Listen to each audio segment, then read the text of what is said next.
ఎందుకే నాటకాలు ఆడతావు? నీకు పెత్తనమే కావాలనుకుంటే ఇలా ప్రేమ నటించే బదులు దీని ప్రాణం తీసేయొచ్చుగా. ఒకసారి బాధపడి మర్చిపోతాం, ఎందుకు దీన్ని పిచ్చిదానిలాగే ఉంచి మమ్మల్ని రోజు వేధించడం? చాలేక చాలు, ఇక మా దారిని మమ్మల్ని వదిలే. నీకు ఎలాంటి అడ్డం రావని మాటిస్తున్నాం.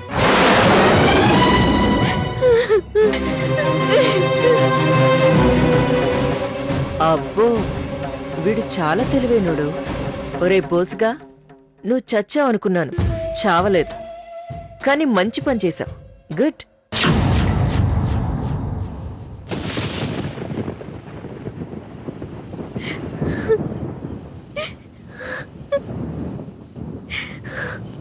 నువ్వు అందరికీ దూరంగా ఉంటేనే మంచిది, ముఖ్యంగా రేఖకి.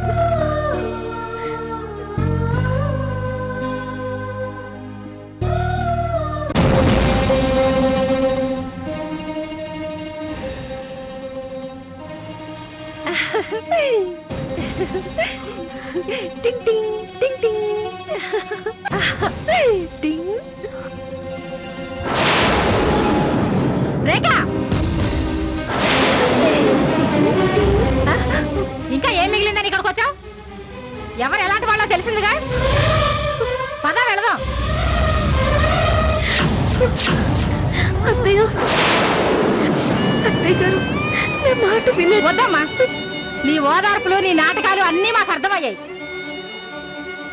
మా మానాన్ని మమ్మల్ని వదిలే.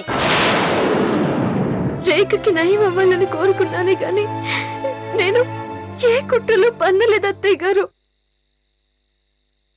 బాధపడకలేక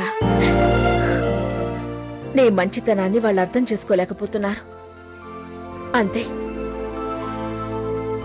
అన్నిటికీ ఆ భగవంతుడే ఉన్నాడు. ఏదో ఒకరోజు నువ్వేంటో వాళ్ళు తెలుసుకుంటారు. కానీ అప్పటి వరకు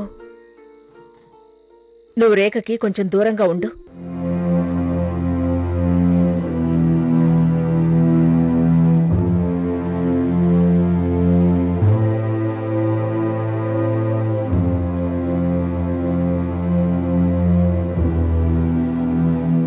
అమ్మా లేఖ, ఇప్పుడు ఇంట్లో పరిస్థితులు మరోలా ఉన్నాయి.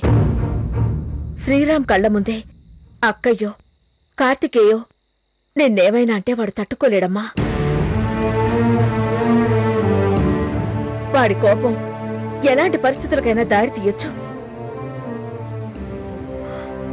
నేను దేన్నైనా తట్టుకోగలను, కానీ ఈ ఇంట్లో మనస్పర్ధలొస్తే నేను తట్టుకోలేనమ్మా. డాక్టర్ గారు పోతే పోయాడు గాని ఏ ఉత్తరం రాసిపోయాడే. ఒక దెబ్బతో అల్లుడి గారు రాజేశ్వరి లేక మీద ఎక్స్పర్ట్ అయిపోయారు. నాకెంత సంతోషంగా ఉందో.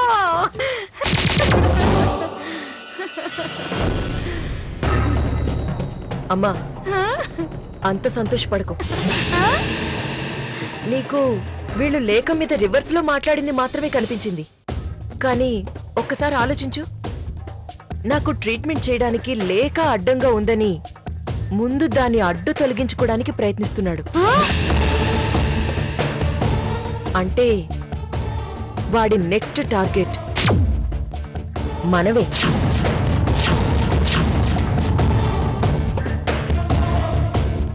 వాడు నన్ను టార్చర్ చేయడానికి ఇదంతా ప్లాన్ చేశాడు. టెన్షన్, సిచ్యుయేషన్ రెండు క్రియేట్ అవుతాయి. ఫలితంగా ఈ ఇల్లు రెండు ముక్కలవుతుంది. రెండు ఫ్యామిలీలు విడిపోతాయి.